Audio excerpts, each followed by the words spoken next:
Thanks for joining me on this journey, and welcome to the Journey with Jennie podcast on SM Enlightenment Radio or TV, where we hit all the topics that help and encourage you on this journey of life. Everything from health to mindset to business to finances.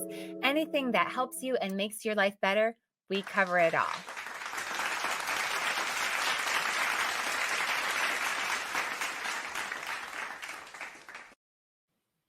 Welcome back to Journey with Jennie, and today we are talking about 5 lies robbing you of the joy of starting your business. So we're going to talk about what they are, and we're going to talk about how to get past them. So you've had this nagging thought in the back of your mind for a while, the whole what if? What if I were my own boss? What if I could create my own hours?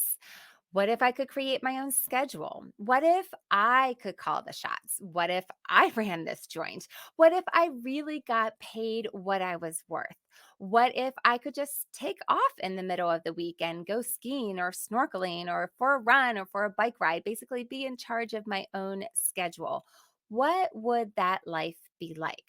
What if I had that control of my schedule, of my paycheck, of my life? And this episode is for you if you have had those thoughts. And the thing is that if you have had those thoughts, well, you are not alone because a University of Phoenix survey says that 63% of 20 somethings want to start a business. Wow, 63%. That's crazy. And that's focusing on the 20 somethings. But this is not limited to just the 20 somethings. But there is a huge interest and appetite for entrepreneurship. And why is that? Well, one of the reasons is because there's a lot of different role models that have demonstrated that you don't need to spend decades toiling at someone else's company and learning an industry before you can become a success in your own right. So, Sam Sanders, PhD and chair of the School of Business at the University of Phoenix, says that many young people want to start a business right away as opposed to paying their dues, end quote. So it's really interesting. But like I said, it's not just millennials. Many people have thought that about having their own business, about being able to create their own lifestyle, being able to create their own schedule, just having that itch, that desire to start a business. And I'm guessing that maybe you have had that same thought because you are listening to this. So why haven't you done anything about it? What is holding them back? What is holding you back? Well, let's look at 5 lies that could very much be holding you back from starting your business. What are these 5 lies that are robbing you of that joy of what it feels like to start your own business? Okay, so let's look at them. Lie number one is I can't do it. Basically, the lack of confidence or the fear of failure. And if you are just listening, you are missing out on visuals. So you definitely have to check us out on YouTube on SM Enlightenment Radio and TV to be able to check them out. But the whole concept of lacking confidence, the fear of failure. Listen to this quote. This is from insights from a startup loan survey of 2,000 people. Quote, 6 in 10 people surveyed that had stated that they dreamed of opening their own company said they were not confident that they would ever start up a business, end quote. There it is, that lack of confidence. This fear of failure stems from a lot of different things. It could come from a lack of exposure to entrepreneurship, to past failures of their own, to lacking the knowledge of how to run a business. And this was especially notably to be true for women. So this is a big one, and it doesn't just affect women, but it is one of the big reasons why women are holding back from starting their own business. So please listen up. Listen up to this, okay? Because it's interesting. I find this very fascinating because this was a big one in the reasons why people don't start their business. Confidence, not believing they can do it, not believing in themselves, their minds telling themselves lies about this. And it's just really interesting to me because this goes back to the very first episode that I did for this podcast for Journey with Jennie. And bonus points if you are saying it out loud right now what the topic was of that episode. I'll give you a second if you're not shouting it out. But yes, it's mindset. And I had said in that episode, it is foundational. And that's one of the reasons why I did that as my very first episode, because mindset is foundational to everything we want to do. Everything is foundational. It's foundational to whatever we want to do. And in this case, we're talking about starting our own business. But having the right mindset is so pivotal. And the only solution to a fear of failure is to change your mindset. You have to see failure as an opportunity for learning and growth, and stop seeing it as the end of the road, as an indictment of your abilities or a stain on your character. The thing is here is that many of us are not born with the right mindset. We need to work on our mindset. And that is a continual thing.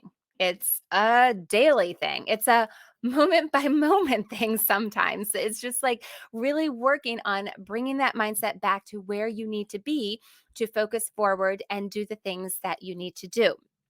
And that's where personal development comes in. That's where self care comes in. That's where taking care of your health and our bodies, all of it comes into play.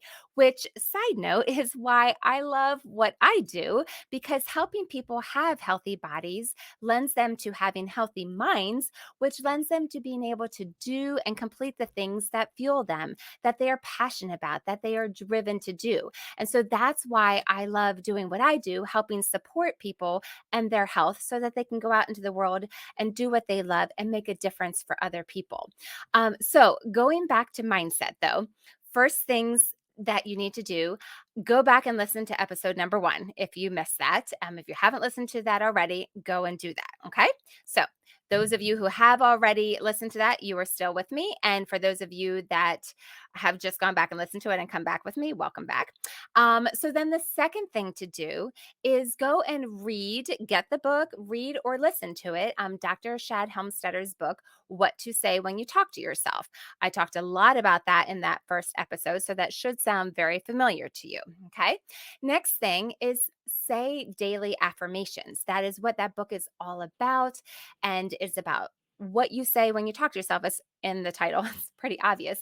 But I know it sounds pretty obvious, but it's one of those things that we don't do. And when we don't do it, then all these what ifs and these crazy thoughts and then crazy talk starts creeping into our mind. And then we get veered off track, and then we start believing those lies. And then we start believing that we can't do it. And then we don't have the self confidence to do it. Okay. So the next thing I want you to do is read, read, read, or listen to books, but listen to people read you books.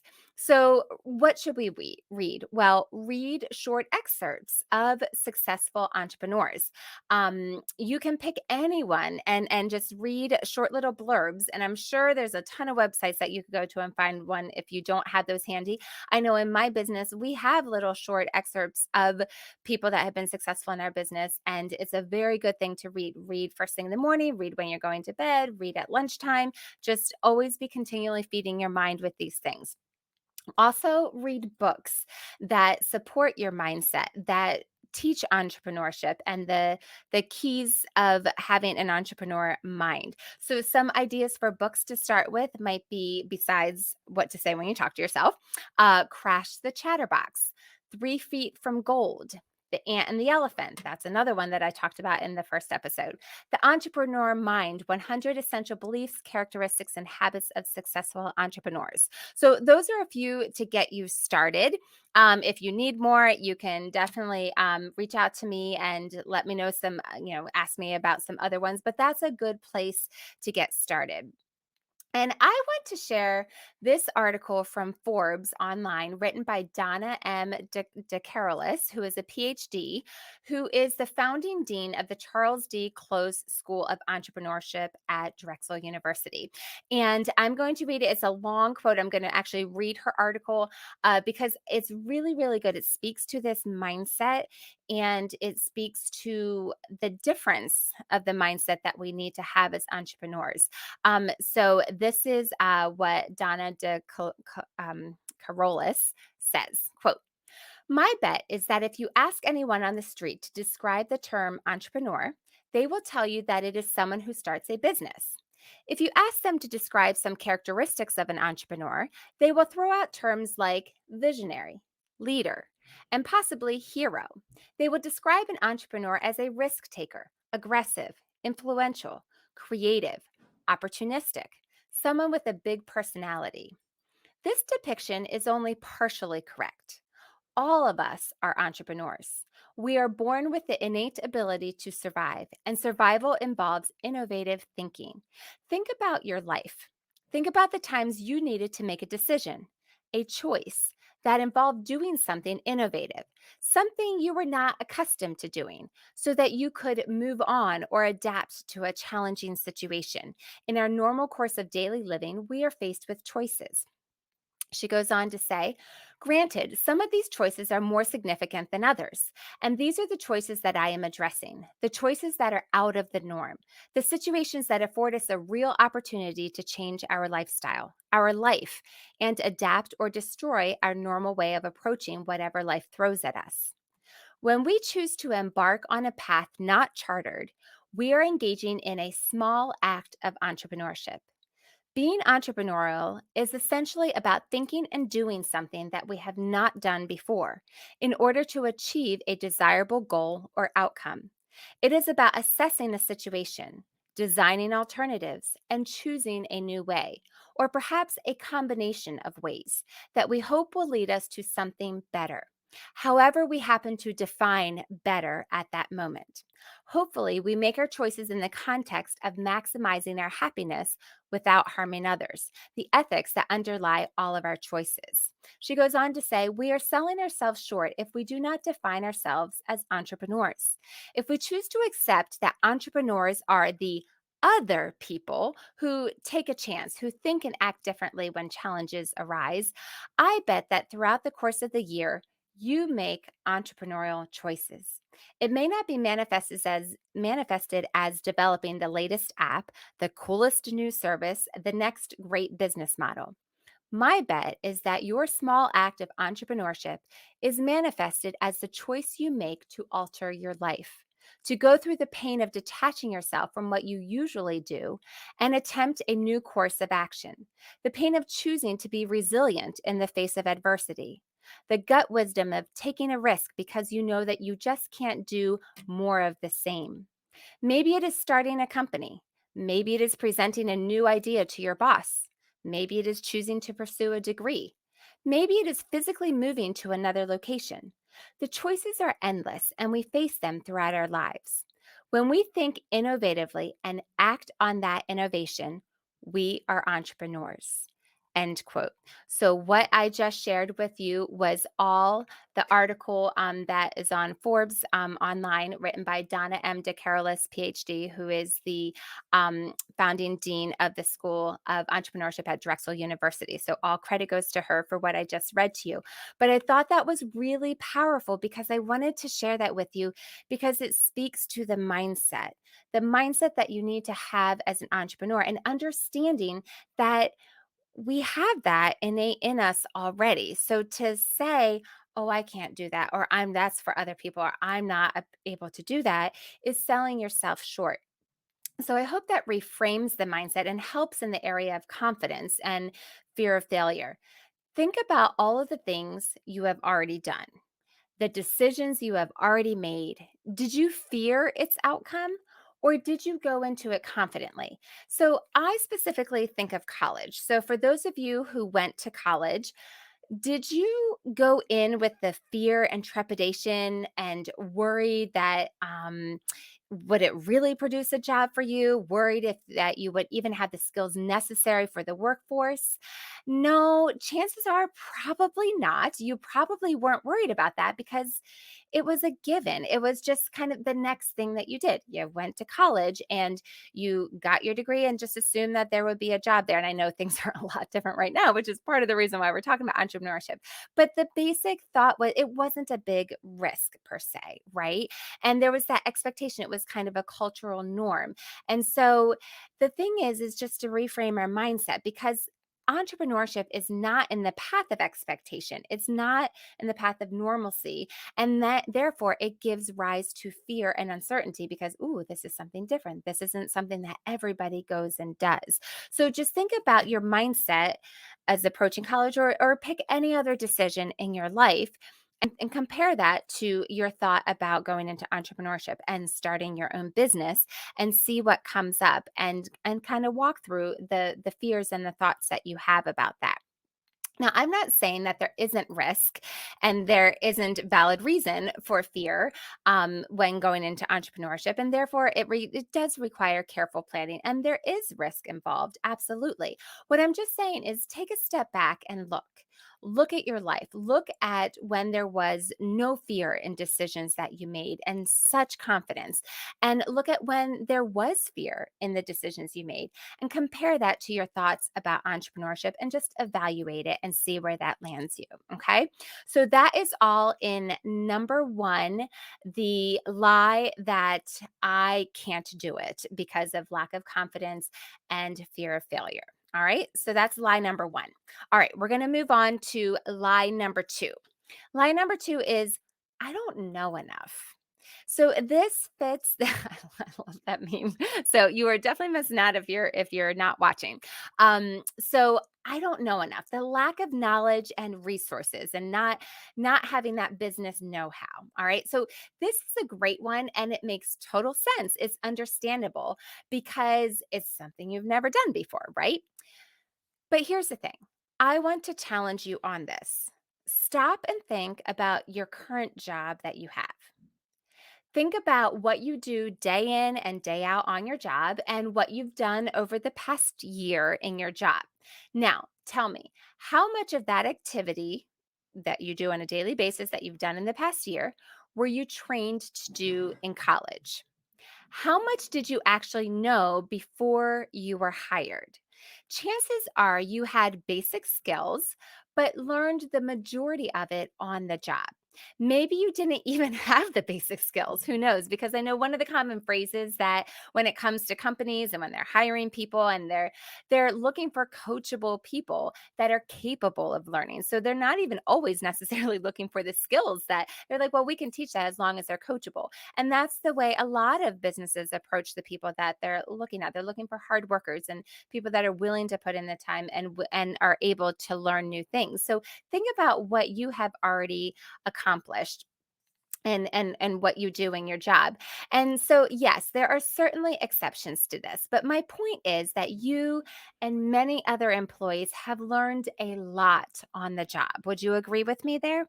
So it will be no exception for you as the employer, as the entrepreneur as well. Going through that process, there's things you don't know. You haven't done it before. You can learn on the job. Yes, there is a lot to learn, but it is learnable. Everything that has been done had to be done for the first time at some point, right? So go on, figure it out, use trial and error, just go for it. And the hockey great Wayne Gretzky reminds us you miss 100% of the shots you never take. So, what to do about it? What should you do if you're really feeling this lack of knowledge and just not knowing what to do? Well, find a mentor, get advice. Seek out other successful entrepreneurs. Surround yourself with people who have done the things similar to what you want to do. Interview people, ask questions, get curious. There are so many resources right at your fingertips. There are so many places to reach out and check things. There's a lot on the internet that can be helpful to you. One is founder.com, which is FOUNDR, has a lot of great resources. Smallbusiness.com has a lot of great resources as well. So there's a lot of things out there. Those are just a couple of things, but definitely my advice is find a mentor, find someone in the field where you want to go, seek them out and ask them questions, get to know them, and create a circle of people around you. And I'm sure you've heard the phrase that you are the sum of the five people that you hang out with the most, that you spend the most time with. And so think about, who are those people?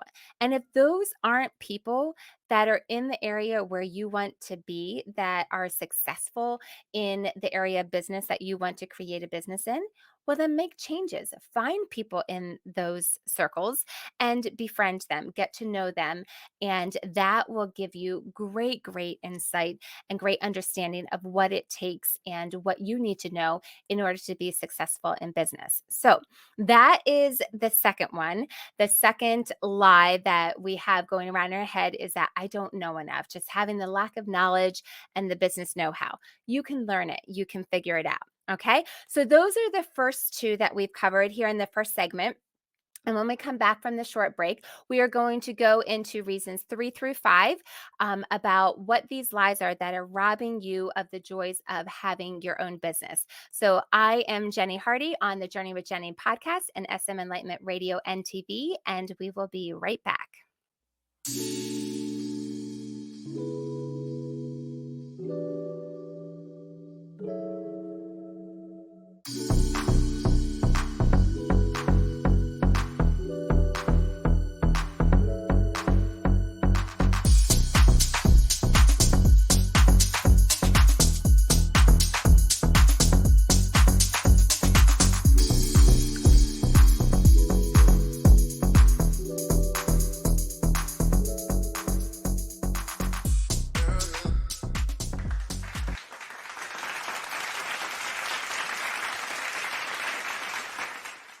Welcome back to the Journey with Jennie podcast and SM Enlightenment Radio and TV. I'm Jennie Hardy, and we are talking about the 5 lies that rob you of the joy of having your own business. So, what is holding you back from starting your own business? So, we have covered numbers 1 and 2 already in the first segment. And we are going to continue on with number 3. So, number 1 was I can't do it. I don't have the confidence. I have the fear of failure. Number 2 is I don't know. I don't know what to do. I don't have the business know how. So we covered those 2 in the first segment. Number 3 we're going on to is I don't have the money. Lack of funding and business capital. Okay. So, and not have, there is an empty wallet. I don't have the money. So, yeah, like that's a great one. Like, where did it go? How do I get this started? Right. So, yes, this is definitely an issue. Creating a startup takes money. It definitely does. And depending on what the startup or the business is, depends on how much money that it will take to actually get started and get off the ground.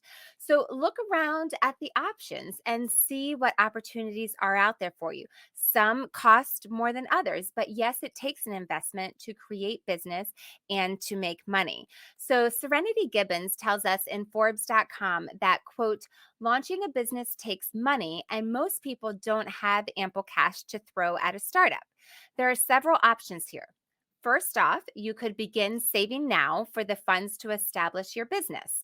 If you shop for a better mortgage and reduce your house payments by refinancing, you can sock the savings away in your startup fund. You can trim costs in other areas to put away a few $100s each month, or save even more by picking up a side gig. Barring that, you can secure funding in a variety of ways. Okay, so listen up. Here's some different things that you can do to make money. Serenity goes on to say, such as borrowing from friends and family, crowdfunding, seeking loans and grants, or even working with angel investors and venture capitalists. So there's always a way forward, end quote. So I want to go back to one of those things that Serenity Gibbons mentioned. She mentioned a side gig. There are a ton of options here. So if you don't have the cash flow right now, you can do some things on the side to be able to get the cash flow. or do any of the other ideas that she mentioned, but there are some ways that you can go out and earn the money to be able to put into your startup. So, and those side gigs that you have could even turn into bigger ventures and create more profit than you originally thought. So, if you are interested in side gig options or in an option that doesn't require as much capital, but does require time and sweat equity, let me know. I can point you in the right direction. As always, you can reach out to me on Instagram at Jennie Hardy. And so just send me a DM and I would be happy to point you in the right direction there.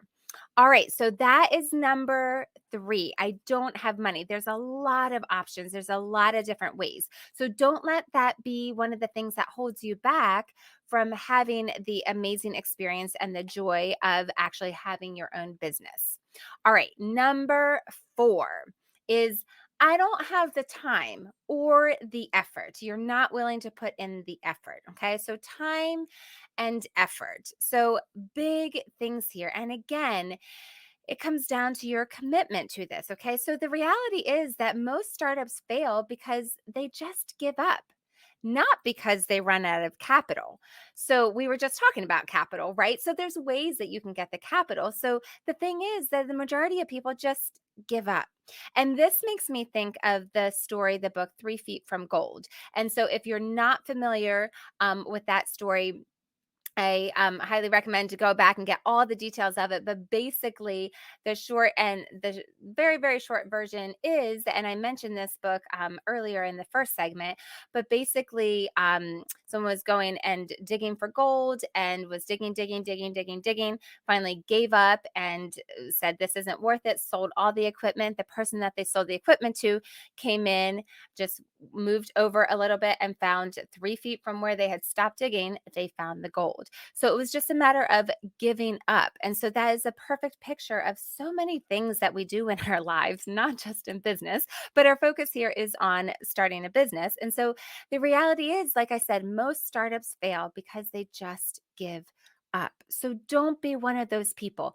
Put in the effort and do what it takes to be successful. Just keep going.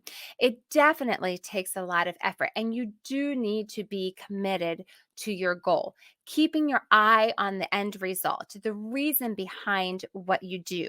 And this is often called your why. You've probably heard this before if you've ever been thinking of a business. You probably heard it outside of business too, is gaining a lot of popularity and talking about your why.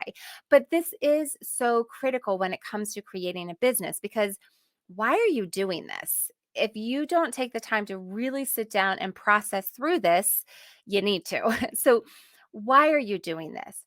Who are you serving in doing this? What opportunity is it affording you? What opportunity is affording the people that are involved in it? Your commitment level needs to be 100%. You absolutely need to believe in it, in its purpose, in your role, in what can be accomplished through your efforts here. You need to be invested and completely committed to the dream because that is what you will keep coming back to on the hard days, in the hard moments.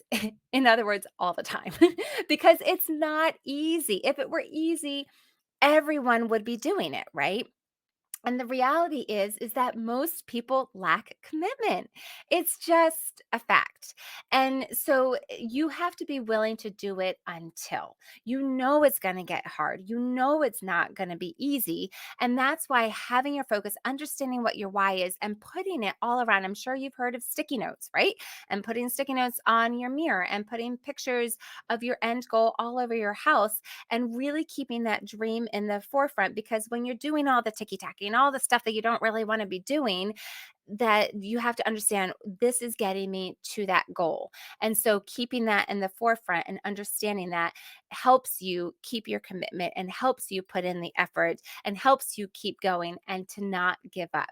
And the problem is that most people, with the first sign of something hard or something that didn't go their way or the first no or the first rejection, they say, I'm out. I'm tapping out. Like that's it.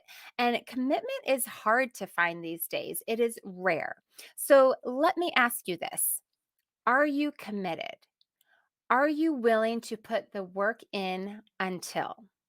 Do you see your dreams? Is the vision clear? Do you taste it? Are you willing to work for it? According to Startup Frat, quote, a startup is hard work and fraught with many challenges. And worst of all, there literally no guarantee of success. In fact, it is guaranteed that the odds are stacked against you, with 9 of 10 businesses failing within the first 10 years. End quote. Whew. That wasn't a very uplifting thing, was it? But it's truth, it's reality, and you have to understand what you're going in for. And that's why your commitment level needs to be so high, and your effort needs to be that 110% effort in order to see success. Because the reality is, most people don't see success. Also, according to Startup Frat, quote, although you are starting a business to make money as the end goal, you need to accept that when you step into entrepreneurship, you will almost immediately be earning less in the upcoming years, end quote. Again, all things that point like they look like they're going backwards, right? But you have to understand that process. And that's why your effort and your commitment level needs to be matched and beyond what it's going to take, because you need to have that commitment to push through that. Because again, most people are going to give up. Okay. And also, according to Startup Frat, quote, you may see valuable career alternatives in front of your eyes every day, and the opportunity cost for a younger person is even higher. End quote. So, just understanding what the opportunities are in front of you, what the cost is, you need to count the cost and see, is this worth it to me? Do I want to put in that effort? Am I willing to do that? Am I willing to do what it takes? And so that is the reason number 4 is I don't have the time or I don't have the effort. So taking an honest evaluation of understanding, what is the time level? Am I committed? Am I willing to put in the effort? And then going for it. Okay. So that's number 4. And the fifth one is I need the security of a steady paycheck. Okay. So this is one that is like, this is like we talked about the entrepreneurial mindset a couple episodes ago. So this can be in the lie category. I wanted to throw this in here because it's something to really think about. If you are serious about being an entrepreneur, if you are serious about wanting to start a business, these are things that you need to process through and think about. And I put this in the lie category because it is a bit of a fallacy anymore. And here's why: because safe is the new risky. So let me ask you, how many people do you know who are still in the same job that they got out of college? How many people do you know who were employed by the same company for 20, 30, or 40 years? Yes, it does exist. Yes, it does. I'm not saying it doesn't. But my point is that it's rare anymore. And that's for several reasons. One is that companies just aren't around that long. I mean, like, look at the turnover. I mean, if you're as old as I am, like, I mean, look at the turnover in your lifetime.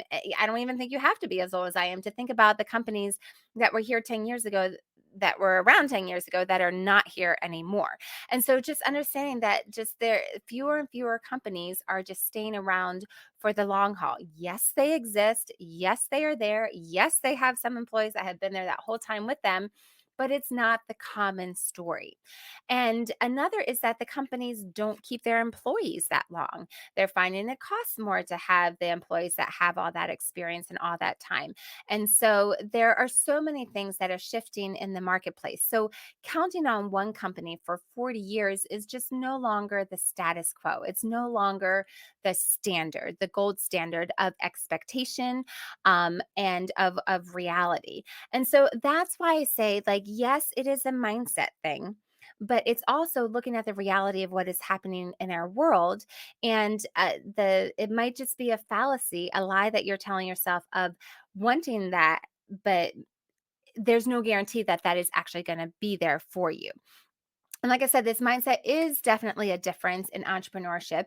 And I did talk about this, as I just mentioned, in another episode. It was episode number 5, the difference in employee mindset versus employer mindset. So, this conversation we're having today is actually just in some ways an extension of that conversation of understanding the differences in employee mindset versus employer mindset. And this is just taking it a step further and understanding what are the things that I need to think through in order to jump into entrepreneurship, in order to start my business. So you definitely need to have an appetite to handle those ups and downs and the discipline to prepare for them as well when you're not getting that steady paycheck. So, an antidote to that is start your business on the side while you are doing your regular 9 to 5 and build it to the point where you can step away from that 9 to 5 securely. And again, start working on your mindset. It's never too early to start on your mindset. It's just funny how we begin and end with mindset. And I kind of think that's going to be a theme. Like it all comes back to mindset, no matter what we're doing, no matter if we're talking about our health journey, no matter if we're talking about just trying something new. And in this case, that new thing is stepping out into entrepreneurship and starting a business. So, there are your 5 lies that are keeping you from starting your business, that are robbing you of the joy that you can be having of starting your business. So, to review, number 1, I can't do it, just the lack of confidence and the fear of failure. Okay. So I think we've put that one aside. Number 2, I don't know enough. Just having that, I love that one. If you're not watching, you're not seeing it. But like, I think we talked about how you can learn those, learn what you need. Number 3, I don't have enough money. Go back and listen to that section. We came up with all kinds of different ways that you can be able to get the money that you need to start the business. Number 4, I don't have the time or the effort. Okay. So we talked about that. It has to be out of a deep desire, and you will create the time. You will put in the effort. It is something that is valuable to you. And number 5, I need the security of a paycheck. So we talked about that one. That is fresh on our mind. Okay. So those are the lies that are robbing us of the joy of starting our own business. So let's end on a more positive note. Okay. So on the flip side, let's look at reasons why people want a business. Okay. We had talked about millennials earlier. So I want to share some interesting stats about millennials. And it's just kind of interesting because the cliche thing about millennials is they only focus on fun and postponing adulthood. But the reality of the research is actually striking. 47% is the percentage of millennials who say wealth creation is the number one rated catalyst to start a small business. So that sounds pretty motivating to me. 40% say the appeal of being one's own boss is what propels them to want to start a business. And 61% say the best job security comes from owning one's own business. And I think that's really fascinating because that's very telling. That goes back to what I was just talking about with number 5 about the reality that the feeling of having that security of a regular paycheck might not actually be um, a true security, which I don't think after what we just went through, in the time of recording, this is 2022. We just went through 2 crazy years. And so I don't think I need to tell you, my listeners, about the reality of we don't know what's coming. There, the security, the feeling of security, it might not really be reality. And I want to share these. I thought this was really interesting. This startup loan survey of 2,000 people gives us the top 5 reasons given to start your own business. Okay, so top one, number 1 is flexibility. Flexibility in working hours and working locations. 24% people said this was the reason that they wanted to start their own business. Number 2 was being your own boss. Came in at 22%. Number 3 was the potential earnings. 12% said that. Number 4 was self achievement. 6% said that. And then number 5 was the opportunity to pursue your hobby as your business. 6% said that. And I love that too. I think that's really cool because this is so often it's things that you love. It's things that you are passionate about, and then that is what drives you, and that gives you the effort and gives you the desire to create the time to do these things. So all of those wrapped up together. So let me ask you this: Where do you fit in here? Is your feeling even stronger now of wanting to start your own business? Are you getting excited at the possibilities? Maybe you just need a little more direction. Maybe the information here was enough and you are off and running with your idea, and that's awesome. Let me know about it. Write me a message on Instagram. Let me know what you are doing. I would love to hear about that. But maybe you still need a little bit of help, a little bit of guidance of where to start, of some help pointing you in the right direction. So if that is you, then I invite you to grab your Am I Ready to Start a Business quiz? Okay. So this is a freebie that I have for you. It's a quiz. I'm going to put the link in the show notes. So go ahead and download it. Is Am I Ready to Start a Business quiz? So download it, take the quiz, and see how ready you are for entrepreneurship. This could get you one step closer to getting your business out into the world. So I want to hear from you. Let me know what your business ideas are if you have them, or what your hesitations are if you are stalling on getting started in your business. Let me know those hesitations, and reach out to me. Like I said, on Instagram, you can DM me there. I'm at Jennie Hardy, JennieHardy. So I would love to hear from you. So I hope this has been helpful. I'm excited to hear about the businesses that you are thinking about, that you are getting started, that you are getting out there in the world. And thanks for listening. That's a wrap. Thanks so much for joining me on SM Enlightenment Radio or TV, or joining us on the Journey with Jennie podcast. If you enjoyed this episode, please download my podcast and leave a 5-star rating and review. It really does help, and I would be so grateful. I'm Jennie. Have a good one.